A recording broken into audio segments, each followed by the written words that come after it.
ISL সেমিফাইনালে তার প্রাক্তন ছাত্রের মুখোমুখি অ্যান্তোনিও লোপেজ হাবাস।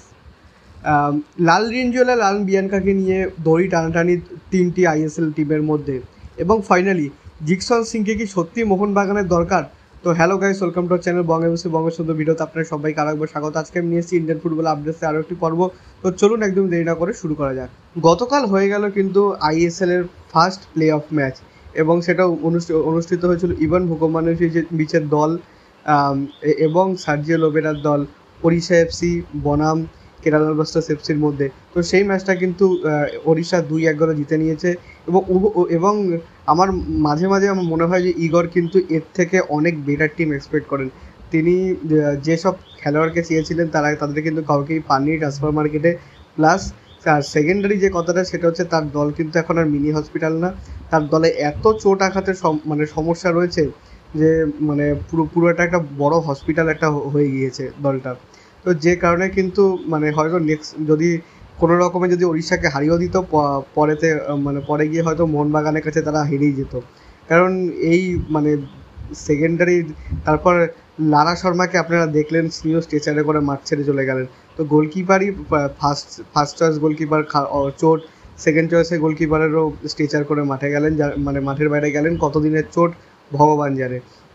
তো এইরকম একটা টিম কিন্তু পরিচালনা করা সম্ভব নয়। ওই জন্যই আমি বলছি ইগর কিন্তু যথেষ্ট ভালো একজন কোচ এবং যথেষ্ট ভালো একজন ট্যাকটিশিয়ানও, বাট আমার মনে হয় তার এর থেকে বেটার টিম পাওয়া উচিত।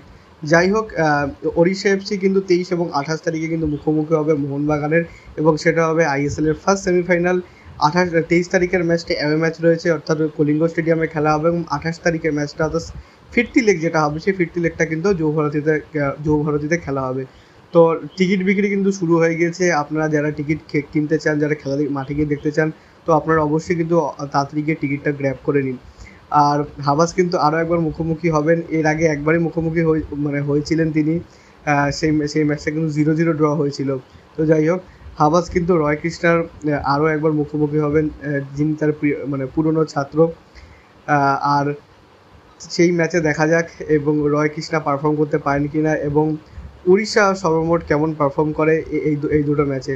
তো মোহনবাগান ফ্যান্সরা কিন্তু চাইবে মোহনবাগানই যেন সেমিফাইনাল জিতে ফাইনালে ওঠে, এবং আপনারা সমস্ত মোহনবাগান ফ্যান্সরা কী চাইছে নিচে কিন্তু আমাকে অবশ্যই কমেন্টে জানাবেন। হাবাসের কিন্তু শারীরিক সমস্যা কিন্তু বেশ প্রখরভাবেই দেখা দিচ্ছে, কারণ গতকাল কিন্তু ম্যানুয়েল কাসকালেঙ্কাই তিনি কিন্তু অনুশীলন করিয়েছিলেন গোটা দলকে। হাবাস কিন্তু অনুপস্থিতি ছিল তার, কারণ তার শোনা যাচ্ছিল তার নাকি শরীর খারাপ। তো যে কারণে তার শরীরটা কিন্তু বর্তমানে ভালো যাচ্ছে না। হয়তো কলকাতায় যেরকম গরম পড়েছে, সেই গরম হয়তো তার মতো মানুষ সহ্য করতে পারছেন না, এটাও একটা কারণ হতে পারে। আমি জাস্ট একটা অ্যাজাম্পশন দিলাম, নট শিওর কী জন্য তার শরীর খারাপ। আর তার যা বয়স, তাদের স্বাস্থ্যের অবনতি হতেই পারে 1-2 দিন। তো যাই হোক, অবশ্যই একজন ফুটবল ফ্যান হিসাবে আমি কিন্তু হাবাসের সুস্থতা কিন্তু কামনা করব। আর মোহনবাগান কিন্তু টার্গেট করেছে, আমি বলেছিলাম অনেক আগে থেকেই বলছি, গত সিজন থেকেই কিন্তু, অর্থাৎ লাস্ট 2 সিজন ধরে, এই সিজনটা যদি ধরেন তো 2 সিজন ধরে তাকে ধরে একজন খেলোয়াড়কে কিন্তু টার্গেট করে গিয়েছিল, সে হচ্ছে জিকসন সিং। কিন্তু জিকসন সিং গতবার কিন্তু দল ছাড়েনি, কিন্তু এইবার তিনি কিন্তু দল ছাড়ার আগ্রহ দেখিয়েছেন। তার মার্কেট ভ্যালু বর্তমানে 2.2 করোড় রুপিস। কিন্তু অনেকের মধ্যে প্রশ্ন থাকতে পারে যে মোহনবাগানের মিডফিল্ডে কিন্তু এতজন খেলোয়াড় রয়েছেন, জনি কাউকো আছেন, দীপক টাংরি রয়েছেন, গ্লেনকে কিন্তু এখনও ছাড়া হয়নি, জানি না কি ডিসিশন নেবেন। তারপর সাহাল আছেন, তারপর হচ্ছে গিয়ে অভিষেক সূর্যবংশী, অনিরুদ্ধ থাপা, লালরিন লীলারা হামতে।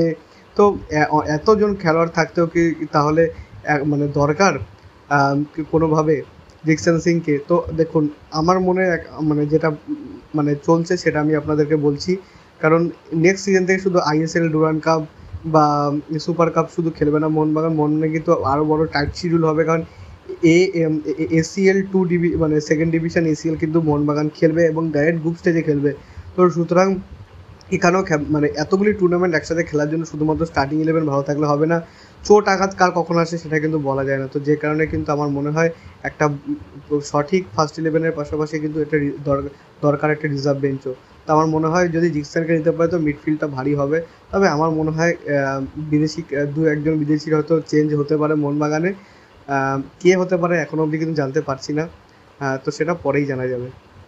এরপর কলকাতার আরও দুই প্রধানকে নিয়ে কথা বলবো। ফার্স্ট হচ্ছে ইস্টবেঙ্গলের খুব একটা বেশি খবর নেই, একটাই খবর হচ্ছে রবসানকে নিয়ে অনেক রুমার হয়েছিল, আমিও নিজেও ভিডিও বানিয়েছিলাম, কিন্তু মার্কাস মারেগুলো জানিয়ে দিয়েছেন রবসান কিন্তু এই মুহূর্তে ইস্টবেঙ্গলের সঙ্গে তার কোনো কথা মানে চলছে না, তো রবসান কিন্তু ইস্টবেঙ্গলে আসছেন না, তো এটা একদমই ডিল অফ।